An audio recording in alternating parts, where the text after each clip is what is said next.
Здравствуйте, наши дорогие друзья, с вами Александр, вы на канале «Давай запишем». Сегодня у нас тема микрофонная, и, как мне кажется, она будет интересна очень многим.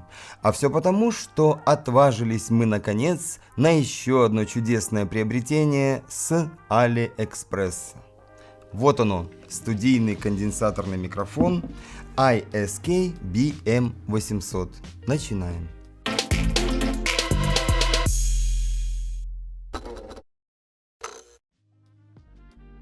Ну и давайте сразу определим, кто сегодня будет составлять конкуренцию этому микрофону, согласно нашей традиции. К великому сожалению, те модели, которые хотели бы вы увидеть в качестве оппонентов, да и мы сами с большим удовольствием включили бы их в сегодняшние микрофонные разборки, в силу непреодолимых причин, вы понимаете, о чем я, отсутствуют на наших полках. Речь идет о B1 от Behringer, AT2020, AKG Perception 120. Не надо смеяться. Именно такого произношения требуют от нас местные продавцы-менеджеры в наглаженных белых рубашках. И даже нашумевшее чудо-клон BM800 бесфамильный мы при всем желании не сможем включить в тестовое сравнение. Вот хотите верьте, хотите нет.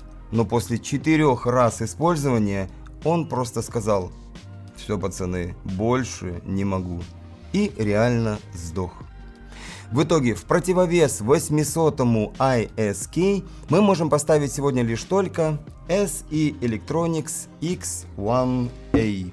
Просто по тому принципу, что он также конденсаторный и стоят они практически одинаково. 7000 рублей плюс-минус. А еще у них одинаковым является то, что оба они произведены в Китае. Единственное, что ISK – это компания, можно сказать, развивающаяся, а SE – это уже признанный и в Европе, и в Америке монстр. Ну и добавлю, что ISK – это не какой-то подвальный бренд, а совершенно нормальная фабрика, которая старается изо всех сил занять свое место под солнцем. Вот и посмотрим сегодня, можно назвать эту попытку удачной или что-то пойдет не так. Что касается отличий у этих моделей, то это возможность подрезать 100 Гц внизу и ослабить сигнал на 20 дБ у X1A. BM800 такого сделать нам не позволяет. Вот, видимо, поэтому первый малость подороже. Зато 800 предлагает такой же частотный диапазон 20-20 тысяч Гц и абсолютно одинаковое соотношение сигнал-шум 78 дБ. Вот, пожалуй, с этого мы и начнем. Первым тестом послушаем их натуральное шипение на одинаковом уровне. Скажем, плюс 50 дБ. Итак, плюс 50 дБ. Слушаем.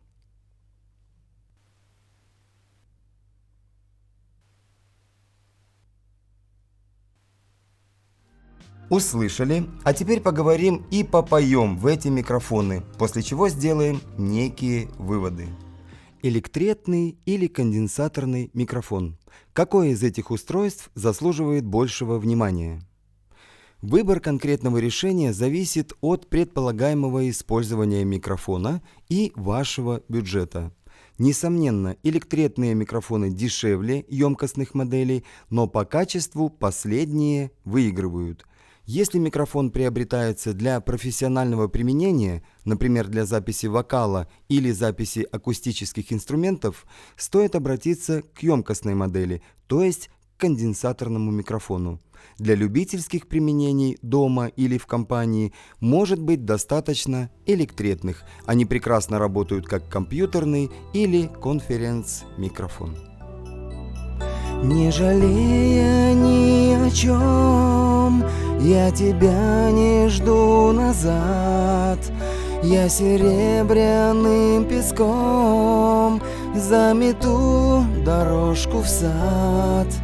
Я беднягам воробьям подарю свой непокой. Свои окна от тебя занавешу кисеей. А когда придет метель, я дорожку проведу золотую карусель потихоньку заведу. Друзья, в качестве заключения могу сказать следующее. Микрофоны примерно одного уровня, и каждый плюс-минус отрабатывает свою стоимость. Остается делать ссылку на какие-то особенности вашего голоса и на постобработку, которую в каком-то случае нужно будет сделать поверхностно, а где-то посидеть, чтобы выжать из записанного что-то более или менее приличное. Теперь ждем ваших комментариев. Кто понравился больше, кто меньше и конкретно, какое впечатление оставил после себя микрофон ISK BM800. Пишите, будем благодарны.